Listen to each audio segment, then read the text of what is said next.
2026 সালের 3রা জানুয়ারি, স্থানীয় সময় প্রায় রাত 2টা। যুক্তরাষ্ট্রের অপারেশন অ্যাবসোলিউট রিসলভ নামে এক পরিকল্পিত সামরিক অভিযান শুরু করে। এটি ছিল কেবল সাধারণ গ্রেপ্তার অভিযান নয়, বরং একটি সশস্ত্র সামরিক অভিযানের মাধ্যমে ভেনেজুয়েলার রাষ্ট্রপতিকে আটক করে নেওয়ার শর্তযুক্ত ঘটনা। নমস্কার বন্ধুরা, আপনাদের নো দ্য ট্রুথ এই চ্যানেলে আপনাদের স্বাগতম এবং শুভ সরস্বতী পূজার অগ্রিম শুভেচ্ছা এবং অভিনন্দন। এবং আপনি যদি এই চ্যানেলে নতুন হয়ে থাকেন তাহলে চ্যানেলটিকে অবশ্যই লাইক এবং সাবস্ক্রাইব করুন। ভেনেজুয়েলা দক্ষিণ আমেরিকার একটি দেশ। এর পশ্চিমে কলম্বিয়া, দক্ষিণে ব্রাজিল, পূর্বে গায়ানা এবং উত্তরে ক্যারিবিয়ান সাগর অবস্থিত। রাজধানী কারাকাস। ভেনেজুয়েলা বিশ্বের অন্যতম বৃহৎ তেল সমৃদ্ধ দেশ। এখানে বিপুল পরিমাণে পেট্রোলিয়াম মজুদ আছে।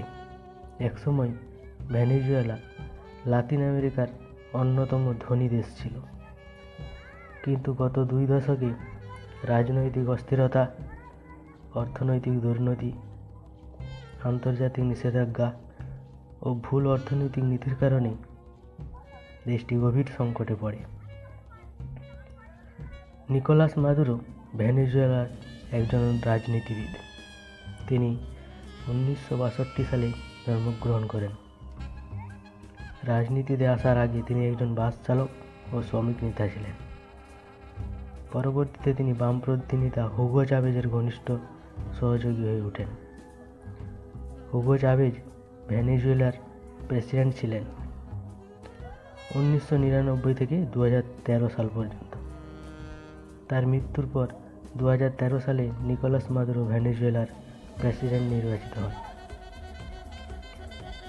ভেনেজুয়েলা মূলত ড্রাগস উৎপাদনের দেশ নয়, তবে এটি দীর্ঘদিন ধরে ড্রাগস পাচারের একটি গুরুত্বপূর্ণ ট্রানজিট রুট হিসেবে ব্যবহৃত হয়ে আসছে। দক্ষিণ আফ্রিকার কলম্বিয়া, পেরু ও বলিভিয়ার কোকেন বেশি উৎপাদিত হয়। সেখান থেকে এই মাদক ভেনেজুয়েলায় প্রবেশ করে এবং পরে বিভিন্ন পথে আমেরিকায় পৌঁছায়। ভেনেজুয়েলার দীর্ঘ ক্যারিবিয়ান উপকূল, ঘন জঙ্গল, দূরবর্তী বিমান ঘাঁটি এবং সীমান্ত নিয়ন্ত্রণের দুর্বলতার সুযোগ নিয়ে পাচারকারীরা কাজ করে। আকাশপথে ছোট প্রাইভেট বিমান ব্যবহার করে ভেনেজুয়েলা থেকে ক্যারিবিয়ান দ্বীপপুঞ্জে মাদক পাঠানো হয়। সেখান থেকে তা মধ্যে আমেরিকা এবং মেক্সিকো হয়ে যুক্তরাষ্ট্রে প্রবেশ করে।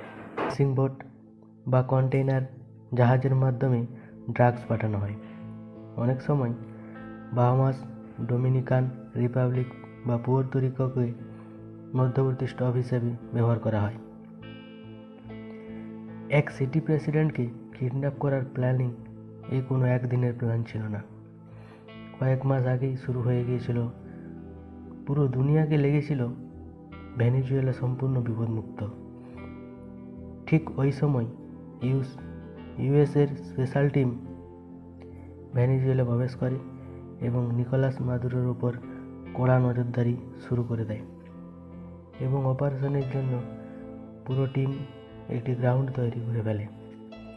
নভেম্বর 2025 ট্রাম্প এবং মাদুরোর মধ্যে ফোন কল হয়। এই কলে ট্রাম্প মাদুরোকে স্পষ্ট জানিয়ে দেয় দেশ এবং পাহাড় ছেড়ে দেওয়ার জন্য। এটাই তার জন্য সঠিক, কিন্তু মাদুরো সেটিকে প্রত্যাখ্যান করে দেয়। মাদুরো ট্রাম্পের কথা প্রত্যাখ্যান করায় ইউএস ফোর্স পুরো অপারেশন শুরু করে দেয়। এই অভিযানে যুক্তরাষ্ট্রের বিভিন্ন শক্তি অংশ নেয়, যেমন state army, Delta Force, US Navy, Air Force, Marine Corps, Cyber Command, CIA ও ডিইএ।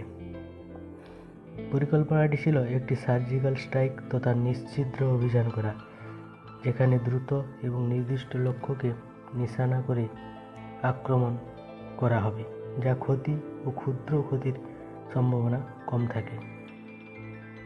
ড্রোন, সাইবার হামলা ও ইলেকট্রনিক যুদ্ধের মাধ্যমে ভেনেজুয়েলার রাজধানী কারাকাসের বিদ্যুৎ ও যোগাযোগ ব্যবস্থা বিঘ্নিত করে দেওয়া হয়, যাতে ক্ষুদ্র বা কোনো প্রতিরোধ না গড়ে ওঠে। এতে করে সরকারের সেনা ও নিরাপত্তা বাহিনী সংগঠিত প্রতিরোধ গঠন করতে ব্যর্থ হয়। মাদুরো ও তার স্ত্রী সিলিয়া ফ্লোরেস তখন কারাগাসের একটি সরকারি নিরাপদ জায়গায় অবস্থান করছিলেন। American special force plus Maduro এবং তার স্ত্রীকে দ্রুত ধরা হয়। তাদেরকে নিরাপদভাবে আটক করে হেলিকপ্টারে করে একটি আমেরিকান যুদ্ধজাহাজে পাঠানো হয়। এরপর বিমান বাহিনীর সহায়তায় তাদেরকে সরাসরি মার্কিন যুক্তরাষ্ট্রে নেওয়া হয়। মাদুরো এবং তার স্ত্রীকে নিউ ইয়র্কে ফেডারেল কোর্টে হাজির করা হয় এবং সেখানে তাকে ড্রাগ ও নরকোটেরিজম এবং অবৈধ কার্যকলাপের অভিযোগে মামলা করা হয়।